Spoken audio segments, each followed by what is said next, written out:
Ever felt your D&D sessions needed a hero who can tank, heal, and deepen the world's lore? Forged by dryads and charged with defending sacred groves, facing down impossible odds with unbreaking resolve. That's the essence of the Warden. I'll walk you through my custom creation with tips on integration and maximizing its unique blend of resilience and narrative potential. Picture this scenario.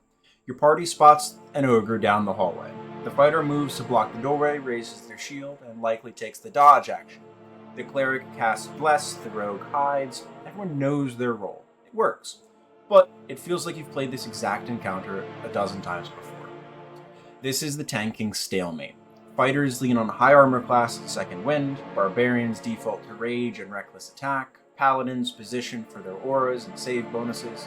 The mechanics work because they're effective, but they prioritize numbers over dynamism. According to D&D Beyond's 2023 class popularity data, Fighter, Paladin, and Barbarian consistently rank in the top half of class selections, reinforcing this narrow approach to defense. As a result, combat can start to feel procedural rather than imaginative. The Barbarian's turn, in the first beginning of combat, is I rage and use reckless attack. The fighter's best move is frequently to stand still and dodge or position for flanking if your DM uses the Homebrew rule.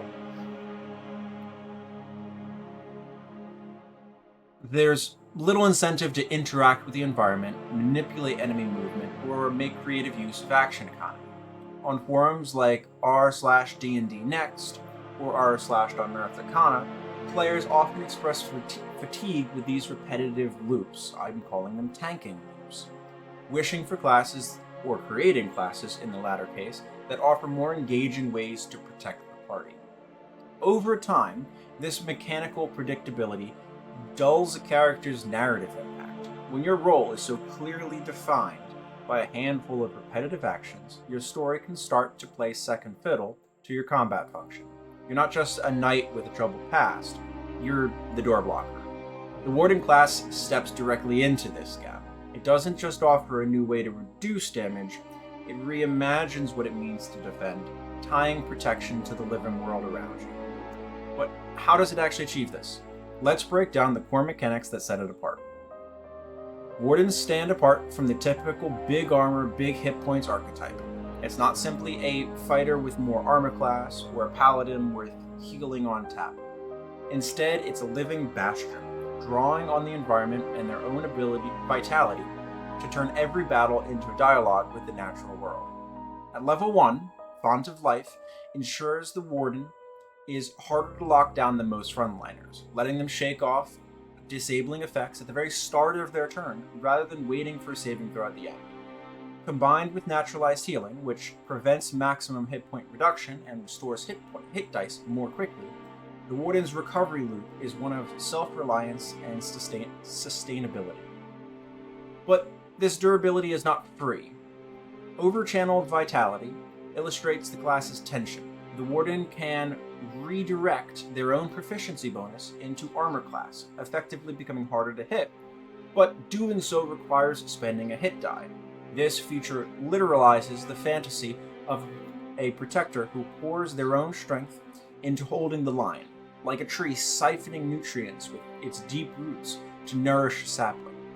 The Warden is constantly weighing whether to attack at full potency or divert energy towards defense. Even at early levels, this creates a play pattern rare in 5th edition. Rather than simply tracking temporary hit points, the Warden is making moment-to-moment trade-offs, each round deciding between offense, defense, and vitality. The decision-making deepens with level 3's Chosen Ward, which locks in a subclass that further defines how they guard their charge, and level 5's Extra Attack, common in martial classes, which ensures that their damage output scales while they juggle these defensive choices. By level 9, the payoff is dramatic. Phalanx of 1 allows the Warden to take no damage on a successful save against an ally originating area effects, and half on a failure.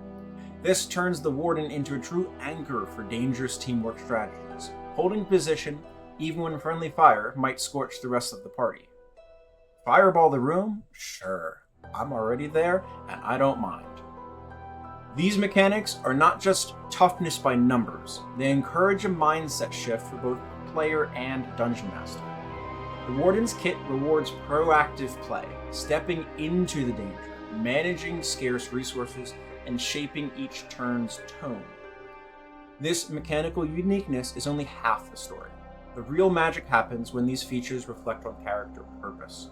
When a player leans into the narrative of a protector willing to sacrifice blood and breath for the people and places they defend. A class is more than its stat block. It's a story waiting to be told. The Warden offers a uniquely grounded narrative hook because its identity is tied to a place and purpose. While a fighter can come from anywhere and learn their skill through practice, a Warden's power stems from a tangible bond, a sacred grove, a mountain's heart, or a river's spirit. This gives players a built-in answer to the question of why their character fights and what they stand to lose over the course of a campaign. This immediate depth can also be a challenge. A Warden sworn to defend a specific forest may seem out of place in a nautical or urban campaign, unless the concept is adapted thoughtfully. A city-based Warden might draw strength from the cobblestones and reverberations of ancient ley lines beneath the streets. A sailor Warden could be bound to their ship itself, treating it as a living extension of the natural world they've sworn to preserve. This kind of reimagining requires collaboration between player and dungeon master to feel authentic. Research into player engagement, such as that discussed in role-playing psychology papers, suggests that characters with strong narrative ties to the game world show a higher long-term investment.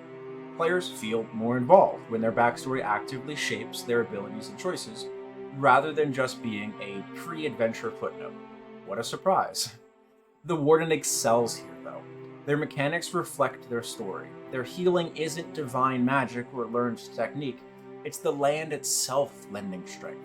Their defensive prowess isn't just metal and discipline, it's stone and root answering their call. This makes every combat and social interaction an opportunity to reinforce this character and their theme. This sounds all compelling in theory, but how do you introduce a custom class like this into an ongoing campaign or at the start of a new one? Introducing custom class options like the Warden requires a different mindset than using official material. Many DMs and players approach Homebrew with appropriate hesitation, shall we say, often fearing that it will be unbalanced, unreliable, or simply not fit the existing game. They worry it might overshadow other characters or clash with the tone that the Dungeon Master is trying to establish for the setting. This caution is reasonable. After all, most campaigns aim for fairness and consistency. However, avoiding custom content altogether can also limit what is possible at your table. The Dungeon Master's role here isn't just to approve or reject, but to curate the experience. Think of it less like a technical review and more like fitting a new instrument into an orchestra. It has to harmonize with what's already playing. The key is collaboration. Best practices from experienced homebrewers suggest starting small. Propose a trial one-shot where the new class can be tested without long-term commitment. Use a session 0 to discuss not just the mechanics, but the narrative implications. Discuss it with the other party members as well, and how such a choice might impact the classes and characters that they have in mind. How does the Warden fit into the world? Who taught them? What places or ideals do they protect and stand for? Framing the conversation around the story and the theme makes the class feel less like a set of numbers and more like an invitation to deeper roleplay. When presenting the Warden for this purpose, focus on its defined role and narrative potential. Explain that it isn't meant to outperform a barbarian in damage, or a cleric in healing, but to offer a new kind of defensive play that is deeply tied to the world. This shifts the discussion from pure power to creative possibility. By emphasizing the story hooks and its environmental interactions, you present it as a tool for richer storytelling amongst your entire group. Once you've set the stage for its introduction, you need to know where it will shine brightest. The Warden truly excels in campaigns where the environment is more than just a backdrop. It's a central character in and of itself. Settings like the blight-ravaged forests of the Sword Coast, the overgrown expanse of the Feywild, or the ancient dying woods of Ravenloft provide a perfect stage for a Warden's talents. In these worlds, their abilities to heal, protect, and draw strength from the land aren't just useful, they are essential. Campaigns centered on ecological threats, such as spreading corruption or a druidic curse, allow the Warden to step into a leading role, using their connection to the land to guide and defend the party. However, this class isn't limited to traditional wilderness adventures. A creative dungeon master can adapt its core themes to fit urban or even planar environments. In Sharn, the towering metropolis of Eberron, a Warden might defend the ancient foundation stones of the city, drawing power from the deep earth beneath the towers. In the political intrigue of Wildemount's Dwendalian Empire, a Warden sworn to uphold natural law could serve as an unshakable agent of the lens, or even a rebel fighting industrial exploitation. Their unwavering principles and physical resilience make them compelling in social conflicts, where their presence alone could shape negotiations and confrontations. The Warden proves that intentional homebrew design can enrich a campaign rather than disrupt it. By tying mechanics directly to narrative purpose, it breaks the monotony of tanking loops and turns defense into a living conversation with the world. Players are invited to ask not just how their character defends, but why. For what land, ideal, or person would they bleed? Dungeon Masters gain a new lever for storytelling, embedding threats and rewards into the very soil, stone, and storms their Warden calls upon and reveres. In the end, the class doesn't just survive the adventure, it enhances the adventure to better help it feel alive. If this got your imagination firing, make sure to like and subscribe so you don't miss future deep dives. You can grab the full Warden class on DriveThruRPG. The link is in my description down below. And once again, I'd love to hear from you. Drop a comment and tell me which feature or idea from the Warden excites you most for your next campaign.